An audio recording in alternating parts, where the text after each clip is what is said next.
तर उद्धव ठाकरेंच्या मुलाखतीवरून राहुल शेवाळेंनी टीका केली। उद्धव ठाकरे सामान्यांच्या प्रश्नांवर बोलत नाहीत, विरोधक फक्त आरोप प्रत्यारोप करतायत असा टोला शेवाळेंनी लगावला।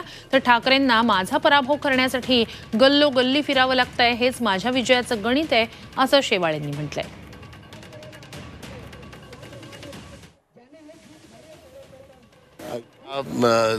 निवडणुकीचं एक दुर्भाग्य आहे की ह्या निवडणुकीत सामान्य नागरिकाच्या प्रश्नावर कोणीच बोलत नाहीये। खऱ्या अर्थाने कोरोनाच्या काळानंतर संपूर्ण देशभरात ही पहिली निवडणूक होते।